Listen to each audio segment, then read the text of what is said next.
चलिए सुनते हैं गोदान के तीसरे अध्याय को। इस कहानी में एक गरीब किसान होरी जो पूरी जिंदगी एक गाय पाने की इच्छा से संघर्ष करता है, लेकिन उसे गरीबी, अन्याय, सामाजिक भेदभाव और शोषण का सामना करना पड़ता है। अब हम लोग तीसरे अध्याय को पढ़ते हैं। उधर गोबर खाना खाकर अहिराने में जा पहुंचा। आज झुनिया से उसकी बहुत सी बातें हुई थी।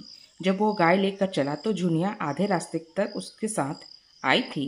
गोबर अकेला गाय को कैसे ले जाता? अपरिचित व्यक्ति के साथ जाने में उसे आपत्ति होना स्वाभाविक था। कुछ दूर चलने के बाद झुनिया ने गोबर को मर्म भरी आंखों से देखकर कहा, अब तुम काहे को यहाँ उतर लगोगे?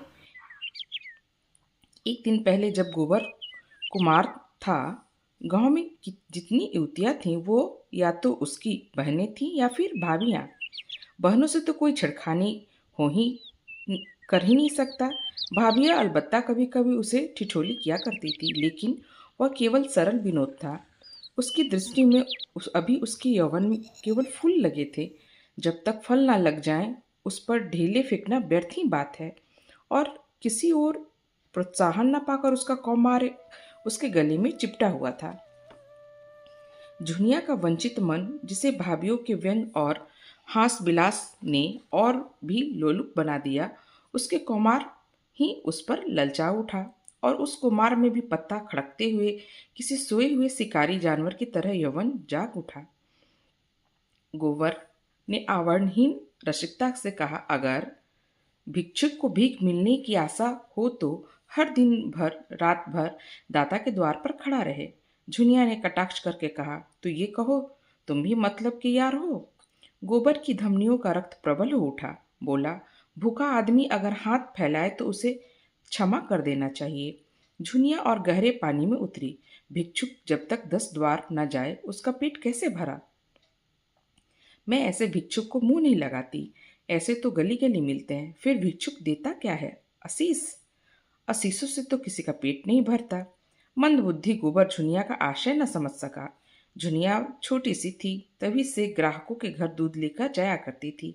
ससुराल में भी उसने ग्राहकों के घर दूध पहुंचाना पड़ता। आजकल भी दही बेचने का भार उसी पर था। उसका तरह तरह के मनुष्यों से सामना पड़ चुका था। 2-4 रुपए उसके हाथ लग जाते थे तो घड़ी भर के लिए मनोरंजन भी हो जाता था। मगर यह आनंद जैसे उसे मंगनी की चीज हो, उसमें टिकाव न था, समर्पण न था, अधिकार न था। वो ऐसा प्रेम चाहती थी जिसके लिए वो जिए और मरे, जिस पर वो अपने को समर्पित कर दे। वह केवल जुगनू की चमक नहीं, दीपक का अस्थायी प्रकाश चाहती थी। वह एक गृहस्थ की बालिका थी जिसे गृहनित्व के रसिकों को लगावटी बाजियों के कुचल नहीं पाया था। गोबर ने कामना की उद्दीप्त मुख से कहा, भिक्षुक को एक ही द्वार पर भरपेट मिल जाए तो वो द्वार द्वार क्यों घूमे? झुनिया ने सदैव भाव की ओर ताका। कितना भोला है, कुछ समझता ही नहीं। भिक्षुक का एक द्वार पर भरपेट कहाँ मिलता? उसे तो चुटकी ही मिलेगी। सर्वस्व तभी पाओगे जब अपना सर्वस्व दोगे। मेरे पास क्या है झुनिया? तुम्हारे पास कुछ नहीं है। मैं तो समझती हूँ मेरे लिए तुम्हारे पास जो कुछ है वो बड़े बड़े लखपतियों के पास नहीं। तुम मुझसे भीख न मांगकर मुझे मोल ले सकते हो। गोबर उसे चकित नेत्रों से देखने लगा। झुनिया ने फिर कहा, और जानते हो दाम क्या होगा?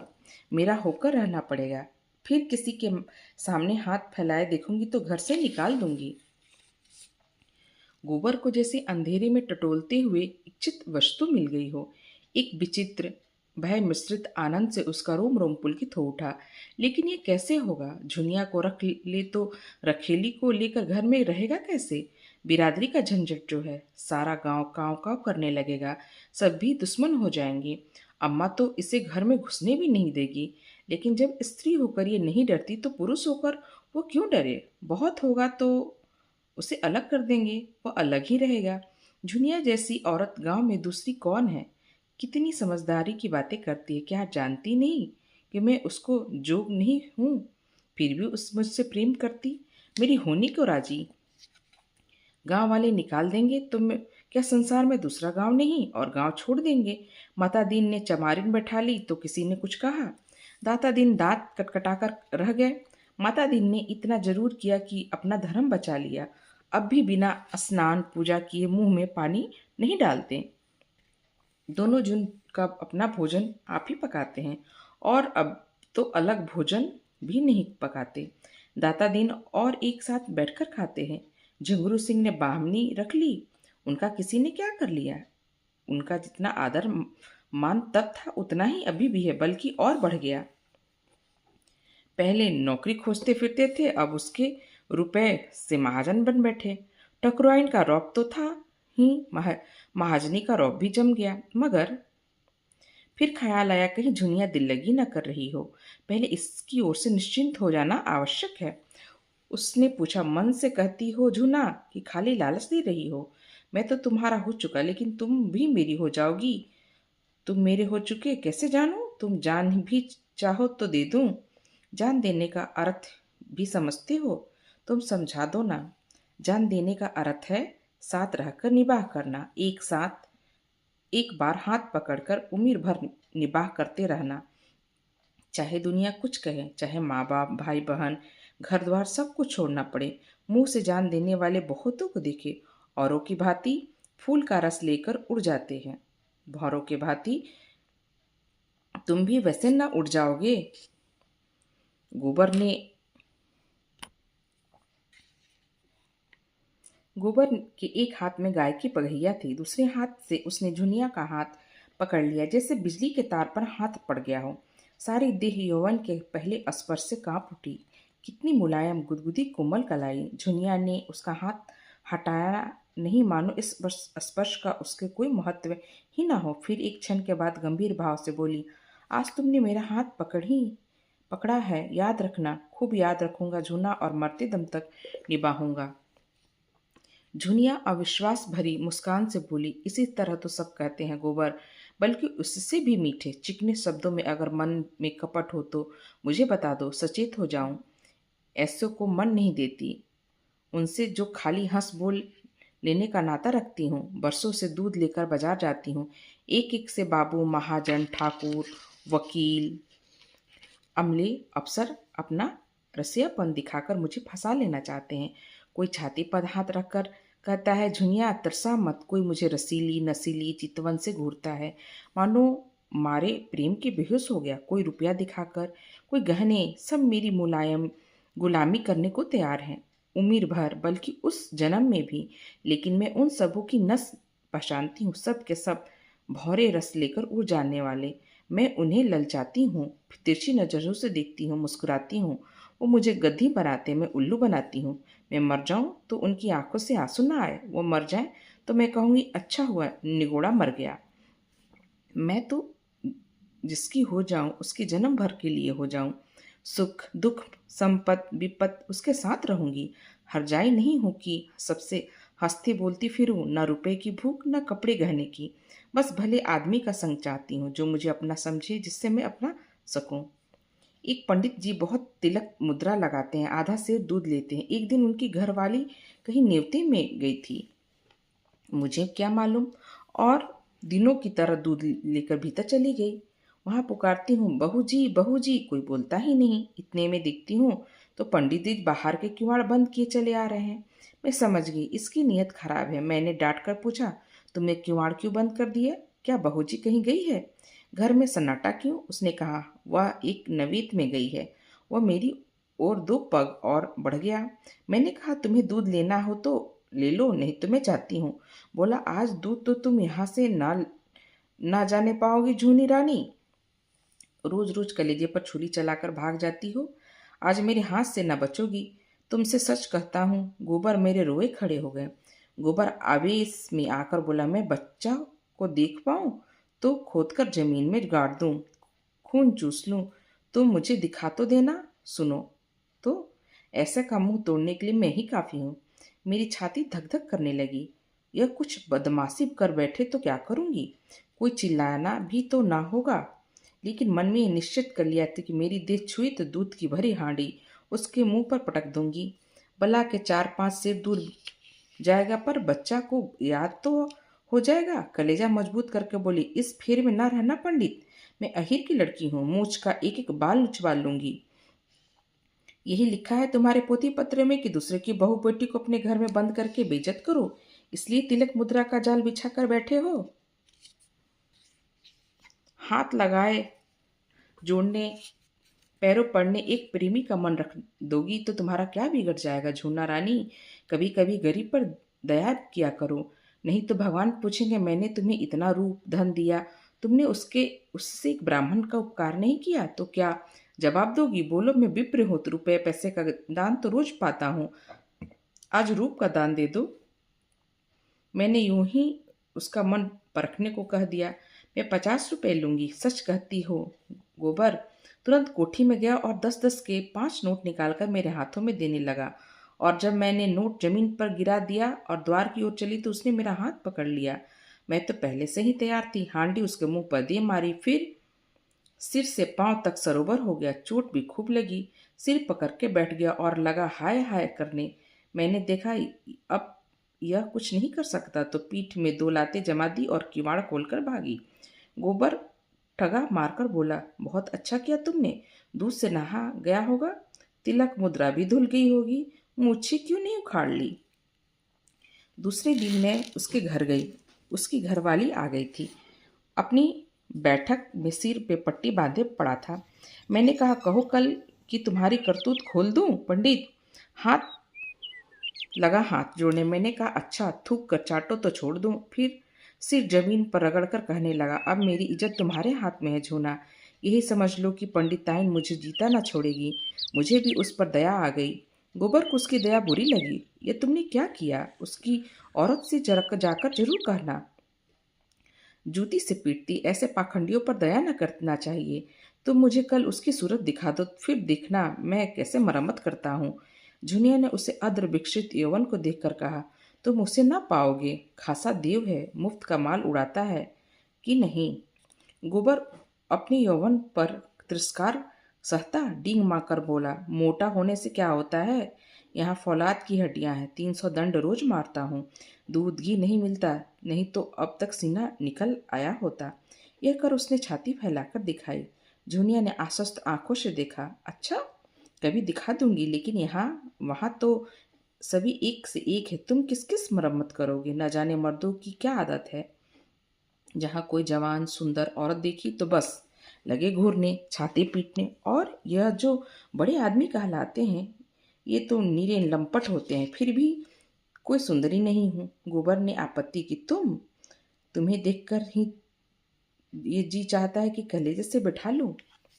जूनिया ने उसकी पीठ में हल्का सा घूंसा जमाया। अरे लगे औरों की तरह तुम भी चापलूसी करने। मैं जैसी कुछ हूँ वह मैं जानती हूँ, मगर इन लोगों को तो जवान मिल जाए घड़ी भर मन बहलाने को, और क्या चाहिए। गुण तो आदमी उसमें देखता है जिसमें साथ जन्म भर निभा करता हो। सुनती भी हो और देखती भी हूँ आजकल बड़े घरों की विचित्र लीला। जिसे मोहल्ले में मेरी ससुराल है उसी में गपड़ू गपड़ू नाम के काश्मीरी रहते हैं, बड़े भारी आदमी हैं। उनके यहाँ 5 सेर दूध लगता है। उनकी 3 लड़कियां हैं, कोई 20-25 की होगी, एक से एक सुंदर। तीनों बड़े कॉलेज में पढ़ने जाती हैं। एक साहित्य कॉलेज में पढ़ती है, 300 का महीना पाती है। सितार वो सब बजाने, हारमोनिया वो सब बजावे, नाचे वो सब गावे, लेकिन ब्याह कोई ना करती। राम जाने वो किसी मर्द को पसंद नहीं करती कि मर्द उन्हें नहीं पसंद करता। एक बार मैंने बड़ी बीबी से पूछा तो हंसकर बोली, हम लोग यह रोग नहीं पालते, मगर भीतर ही भीतर खूब गुलछर्रे उड़ाती हैं।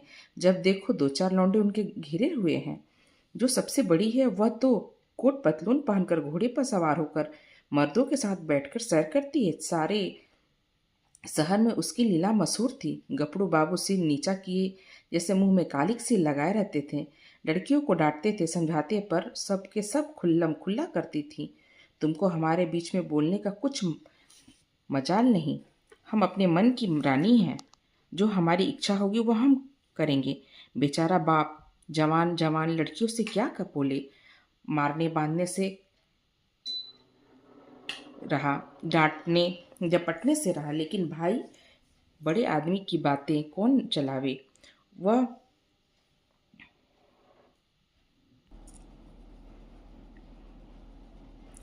हम अपने मन की रानी हैं।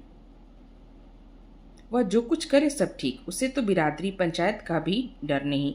मेरी समझ में तो ये नहीं आता कि किसी का रोज रोज मन कैसे बदल जाता है। क्या आदमी बकरी गाय गया बीता हो गया? लेकिन किसी को बुरा नहीं कहती भाई, मन को जैसा बना वैसा बनता है।